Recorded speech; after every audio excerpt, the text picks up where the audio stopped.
Ever look at a map of Europe and wonder how it got to be that way? With France here, Germany there, Italy down here. Well, it wasn't always so neat.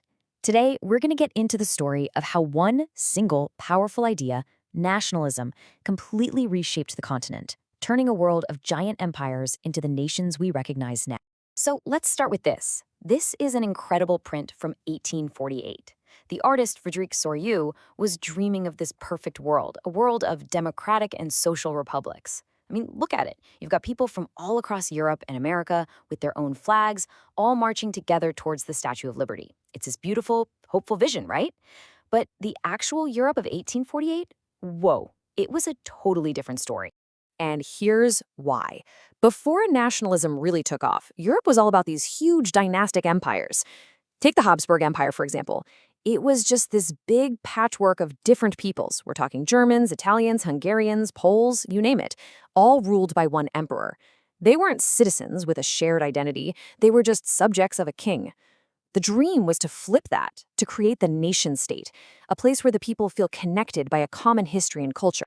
So the big question is, how did we get from point A to point B? How did this idealistic dream become so powerful that it could topple empires and literally redraw the map of an entire continent? That's the story we're going to unpack. And our story really kicks off where so many modern stories do, with a revolution. The whole idea of nationalism gets its first big, explosive moment during the French Revolution, all the way back in 1789. What the French revolutionaries did was basically create a recipe for how to build a nation. They said, okay, the king doesn't rule anymore. The people, the citizens, they rule. It was a radical shift. They brought in these powerful new ideas like la patrie, the fatherland, and le citoyen, the citizen. It wasn't about being a subject of a king anymore. It was about being part of a united community. They even got a new flag, the tricolor, and created the same laws for everybody. For the very first time, people were building an identity around the idea of the nation itself. An idea this big? Well, it doesn't just stay in one place. And ironically, it got carried across Europe by the armies of a guy who would eventually make himself an emperor, Napoleon Bonaparte. At first, a lot of people actually welcomed the French armies. They saw them as liberators. I mean, Napoleon's armies brought these new, revolutionary ideas with them. The Napoleonic Code, for instance, was an absolute game changer. It got rid of the old feudal system. It said you don't get special treatment just because of who your parents were. And it made everyone equal before the law. If you were a peasant or a small business owner, this was amazing news. But that honeymoon phase didn't last long. See, the French also brought higher taxes, censorship, and they started forcing people into their armies. It didn't take long for people to realize that this wasn't exactly political freedom. And here's the twist. The French invasion, which was supposed to spread their ideas, ended up sparking nationalism against them all over Europe. So after Napoleon is finally defeated in 1815, the old powers, we're talking Britain, Russia, Prussia, Austria, they all get together at the Congress of Vienna. And their goal? It was pretty simple. Let's try to put the genie back in the bottle. They wanted to put all the old monarchies back in charge and crush these new, dangerous ideas of nationalism and liberty. But you can't just unthink an idea. Even with the old kings back in charge, the dream of the nation didn't die. It was kept alive in secret societies, in folk songs and poems, and by a lot of revolutionaries. And this is where a cultural movement called Romanticism comes in. It played a huge part. Romantics basically argued that a nation isn't about kings and armies. It's about the common people, das Volk. They believed a nation's true spirit, what they called the Volksgeist, was found in its folk tales, its songs, its language. Think about the Brothers Grimm collecting fairy tales. They weren't just writing stories. They were trying to capture the soul of the German people. And this wasn't just talk. Take a look at this painting. It's super intense. It shows a massacre of Greeks by the Ottoman Turks. Art like this created this huge wave of support all across Europe for the Greek fight for independence. It got people fired up, framing it as this epic struggle for freedom. And these dreams just kept exploding into reality. The Greek War was just a warm-up.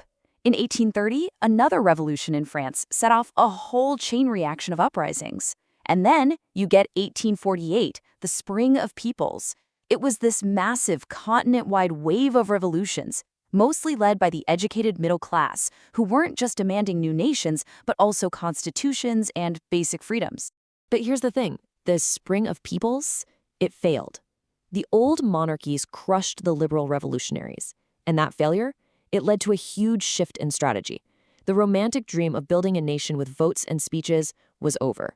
A much more ruthless, top-down approach was about to take its place. This right here was kind of the high watermark of that liberal dream.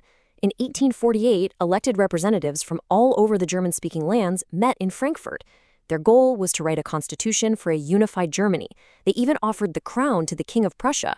And what did he do? He said no thanks, teamed up with the other monarchs, and sent in the army. So much for that. So this is the big turning point. The conservative leaders, the kings and the aristocrats, they had a realization. They saw just how powerful nationalism was. So they thought, hey, if we can't stamp it out, why don't we use it for ourselves? They decided to hijack the movement to build up their own power. It just goes to show you, nationalism isn't just one thing. It can be used by anyone to achieve their goals. And the master of this new, pragmatic approach was this guy, Otto von Bismarck, the chief minister of Prussia. He was a political realist through and through. He had this famous line where he said, the great issues of the day won't be settled by speeches and votes. That was the mistake of 1848, but by iron and blood. And he wasn't kidding. Bismarck didn't waste time with debates. He just acted. Under his watch, Prussia fought and won 3 quick, decisive wars in just 7 years against Denmark, Austria, and then France. And with every victory, Prussia got bigger and pulled more German states under its control. And this is what it all led to. Now compare this scene with that Frankfurt Parliament. This isn't a bunch of elected liberals. This is a hall full of princes and generals at the Palace of Versailles proclaiming the King of Prussia as the new German emperor. The goal of a unified Germany was achieved, sure, but it was done by the military and the monarchy, not by the people. So let's see what this new, hardcore brand of nationalism did to the map of Europe. Because it changed, permanently. Germany wasn't the only one. Look at Italy. For centuries, it was just a geographical expression, a collection of separate little kingdoms. But through a combination of savvy politics by a guy named Cavour and the military guts of a revolutionary named Garibaldi, Italy was unified into a single kingdom. Having these two huge, powerful new nations, Germany and Italy, pop up right in the middle of Europe was a political earthquake. The old balance of power that the conservatives had tried so hard to build back in 1815, it was completely shattered. And so this abstract idea of the nation finally became real. So real that artists started giving it a human face. This is Germania, the symbol of the German nation. She's not just a fuzzy dream in a print anymore. She's this powerful figure holding a sword for strength, but also an olive branch for peace. Which brings us to one last question to chew on.